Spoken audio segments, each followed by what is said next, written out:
Today, every single football nation in Europe voted to walk out of the World Cup. All of them, not one was against that decision. Spain, who just won the thing 11 days ago, France, England, Germany, all of them, hand up, same word, they all said we're out, and the reason isn't a war or a scandal or a dodgy referee. It's a $20 billion price tag. Because FIFA, the people who run world football, just tried to sell a piece of the World Cup, and Europe has gone absolutely crazy over it. There's a deadline on the table, September the 19th, and depending on what happens that day, football could genuinely split in two. Stay with me on this because this is the biggest football story in decades and most of the coverage is missing the actual point. By the end of this video, you know exactly what's being sold, who's buying it, why Europe flipped the table, and who's actually right. And fair warning, whichever side you pick at the start, you might switch by the end. I know I did. First things first, nobody can actually sell FIFA. It's not a company, it's an association run from Switzerland, owned by nobody. So here's the trick, if you can't sell the thing itself, you build a company next to it and you sell that. The plan is called FIFA Forward Enterprise. Think of it as FIFA Shop. Everything that makes money goes in the shop, the TV rights, the sponsorships, the commercial rights to the Men's World Cup, the Women's World Cup, the Club World Cup, all of it into one company. That company then gets valued at around $20 billion and FIFA sells roughly 20% of it to private investors. That slice raises about $4 billion in cash. FIFA keeps the other 80% and they insist total control of the actual football. On paper, they're selling the tills, not the stadium. The investors get a share of the money, FIFA keeps the whistle.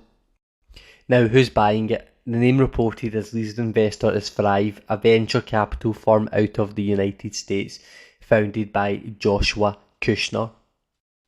And before you ask why anyone pays billions for a slice of a football tournament, the World Cup is the most watched thing on planet Earth, full stop. But the real reason investors love this, there's a playbook, and football fans have seen it run before. 2006, a private equity firm buys control of Formula 1 for $1.7 billion. 10 years later, they sell it on after growing it into a machine worth about $8 billion. Reported return, around 450%.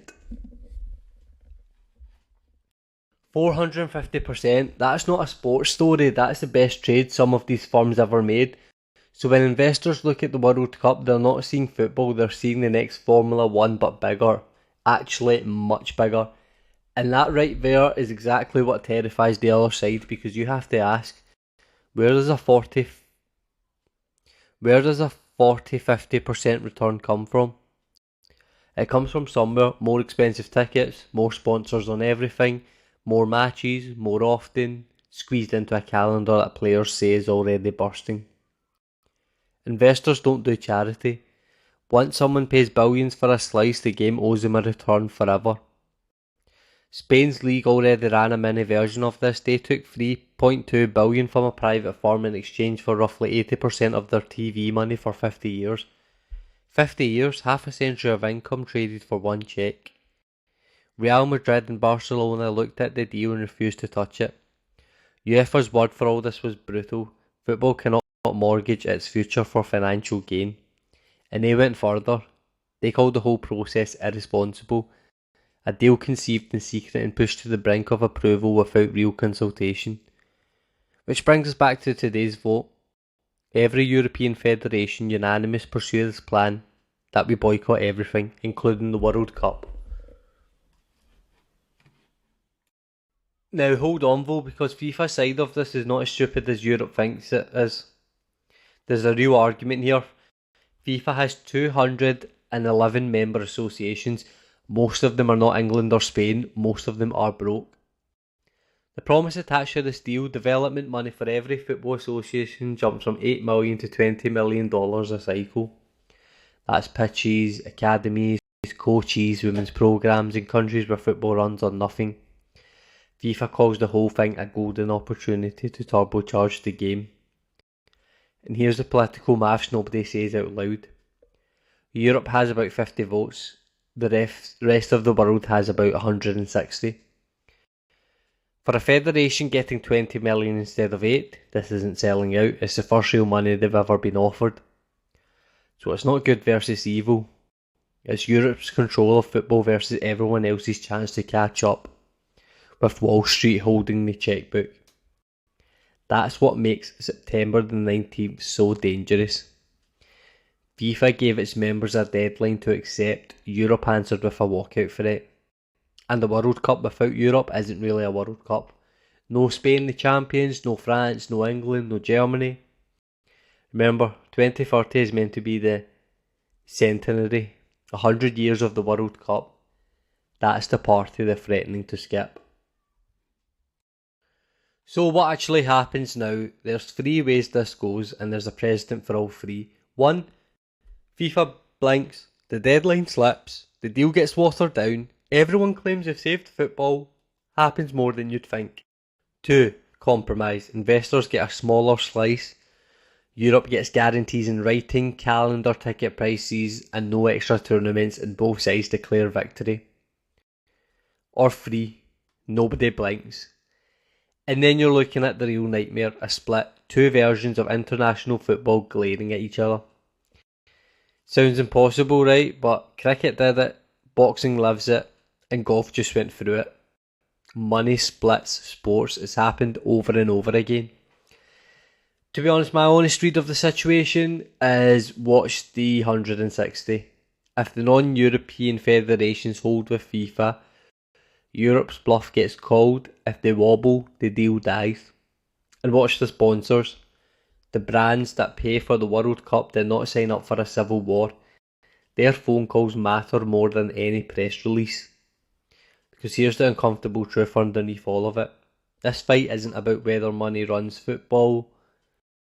That ship sailed decades ago. The World Cup already sells everything that isn't nailed down. The fight is about who gets to hold the pen. Blazers in Zurich or funds in New York. And whichever side wins, the bill for 450% return never lands on the investors, it lands on you. Your ticket, your subscriptions, your Tuesday night kickoff at some ridiculous hour because a market somewhere else pays better. That's why this story matters more than any transfer this summer. It decides what the biggest sporting event on earth is actually for. For 100 years, the World Cup belonged to everyone and no one. That was the whole magic of it. Now, for the first time, someone's written down what a piece of it costs. 20 billion. And once there's a price on something, it never really comes off.